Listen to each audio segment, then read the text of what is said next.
Hi there and welcome back to the vlog.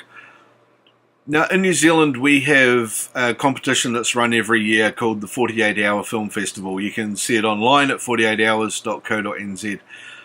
This year the competition's being run on the 25th, 26th and 27th of August. It runs from 7 PM on the Friday night until 7 PM on the Sunday night, at which point you need to hand in a completed 5-minute film. Now on the Friday night at 7 o'clock, the competition, people give you a genre and a character name and a prop and a line of dialogue, a special type of shot, a number of things like this. It's a different mix every year. And you've got to take those things and from that point write a story, get a cast and crew together, get all your gear together, shoot the film, edit it and deliver it before 7 PM on the Sunday. Now, as you can tell, that's quite a challenge. So the competition itself's been running for 15 years now, and this is going to be my 13th year doing it. I missed the first two because I didn't know about it at the time. And there's somewhere in the region of 800 to 1,000 teams tend to sign up every year right throughout New Zealand. And teams have got around about anywhere between 1 or 2 people up to 15-20 people. They sort of average about 8 to 10 people. What that means is you've got about 10,000 people running around the country over one weekend making around about 1,000 short films, and then some other poor buggers have to sit down and go through them and judge them all real fast. So it's a bit of a hectic weekend and a lot goes on, and I thought I'd do something this year to just sort of impart a bit of information I've found, go talk to a few other people who have been doing the 48 hour contest for a number of years as well, and put together a fortnight of vlogs about how to shoot a 48 hours film and try and be successful at it. I wouldn't personally take too much of my advice as rote, because even though I've been doing this for 13 years now, I've never actually succeeded at anything. Part of that's been entirely self-inflicted because we always try and do something that's far too ambitious for our own good. So I'm going to do a series of vlogs between now and when the competition starts. I also intend to vlog through the competition and also have a look at the aftermath of it and into the judging and everything later on. The vlogs that I'm going to do leading up to the competition are going to cover all of the different production areas and things you should really consider when you're preparing to do the 48 hours contest. The first of these is going to be selecting a camera, having a look at the different types of cameras people have used over the years, what I feel is the best technology to get into, looking a bit about lenses and things like that. The second one, we're going to look into lighting, what lights you should pick if you can, obviously looking at different budgets and that sort of thing, how to get some decent lighting for your 48 hours that will make your film look a little bit better, and also talking about how to work within the restrictions of the resources that you've got. The third vlog is going to be all about audio. Now audio is something that teams consistently let themselves down with. Every year there's a group of us who have been doing the 48 hours for a long time constantly repeat to people, you can get away with bad image but you cannot get away with bad audio, and we completely stick by that. An image you can rescue, you can do things with, you can put a filter over it and you can recover stuff, and as long as you've got good sound, a bad image people will completely forgive. Most of the time. You've got to be pretty bloody awful. The fourth vlog is going to be looking at grip gear. Now what I mean by that is different types of cranes and sliders and dollies that you can use. We'll look at some various steady cams, how to improve your motion shots. We'll be looking at things that you can use to physically make the camera work that you're doing a little more cinematic and give your film a better look on the day. Once we've done the first 4 vlogs and looked at the different hardware aspects and considerations for making a 48 hours film, we'll take a quick look at setting up a production team. We'll look at the key people that you need, what those people need to be doing, and other people that those key production team members need to start organising. And also we'll have a look at whether you want to have a larger production team or keep it really small. There's everything's been done. We've run with teams of 3 or 4 people, up to a team of over 50 for a 48-hour film. And we had a great time each time. It just entirely depends on what you want to do, how much money you've got set aside for feeding people, whether you've got a team that wants to chip in or whether you need to fund the whole thing yourself.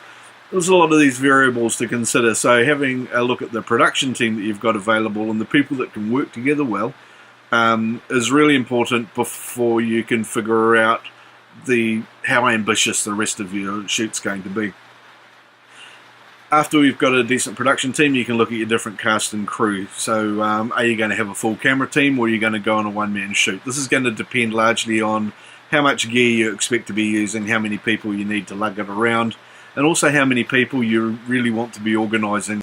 How experienced your production team is going to have a big impact on what size cast and crew you're going to want. Now you've got your people sorted out and we've got a good idea of who you're going to have on your crew, we'll start looking at some different techniques and using the gear that we talked about earlier on.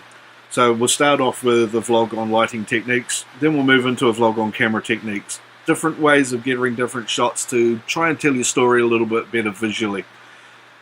After that, we'll have a look at some of the behind the scenes things that happen.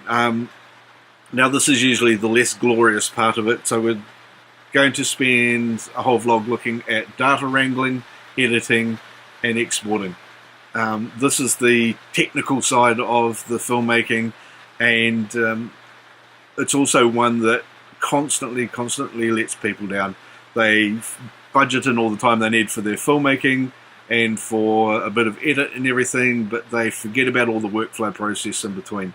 If you sort out that workflow process and put somebody in charge of it in day one, you're going to have a much better time. But we'll talk about that in a couple of the vlogs. Then we're going to have a vlog about sound for your film, and we're going to look at that in 3 parts. There's going to be dialogue, ambient sound, and the score for your film. The judges for the 48 hours take a lot of audio into consideration, and it's one of the hardest things to really get right. So a little bit of planning and a little bit of trialing things out and making sure that before you start that your technical workflow is good is going to make a big difference on sound. There are some things that you can do that can make your sound a lot better if you're feeling brave enough. There are other things that you can get your sound recorded a lot earlier, but you're going to have to compromise on some other things. We'll talk about that in that vlog. Then we're going to start getting into some fiddly stuff with the 48s and legal things. Now there's a lot of stuff you can do ahead of time, which will give you a few hours back during the weekend.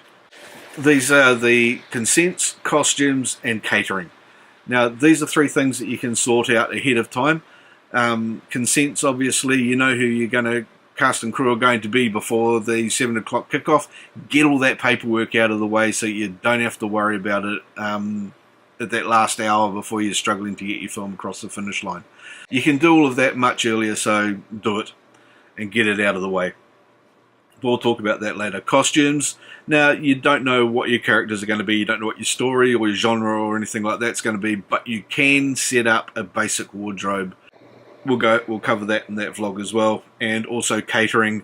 Feed the crew, feed the crew, feed the crew. You can get away with not paying them, you can't get away with not feeding them. We'll talk about how to feed the crew properly and make sure that they're nutritionally covered and you're going to keep them awake and working well and their body's in good condition and not put them to sleep by over sugaring them. Once we've got that done, we'll be heading on to the Friday. Now, the Friday morning we're going to do a recap of the gear, because what we'll be doing here is we'll be setting out all of our stuff. We'll be laying it all up, making sure everything's in working condition, that we've got discs, tapes, SD cards, whatever it is we're choosing to do. We'll make sure our lenses are clean. That can give you 10 minutes back on the shot, etc. That sort of thing. It's really basic stuff, but it's a really good idea to make sure it's all done the day before. Then we're going to get into the shoot. So on the Friday night, we'll be bringing you a vlog from the launch. After the launch, of course, we can't have any broadcast or anything from it, so we're going to do a bit of a vlog there. I'm pretty sure the guys will give me permission to do that. I'm going to have to ask, of course. On the Saturday morning we'll be vlogging the actual shoot, depending on when we shoot and what we've got going. It'll probably be a series of mini vlogs, because obviously we're not going to be spending too much time on the Saturday night editing a vlog. when we should really be editing the film that we're putting together. We'll see what happens. Once we hit that Friday 7 o'clock, we're winging everything else.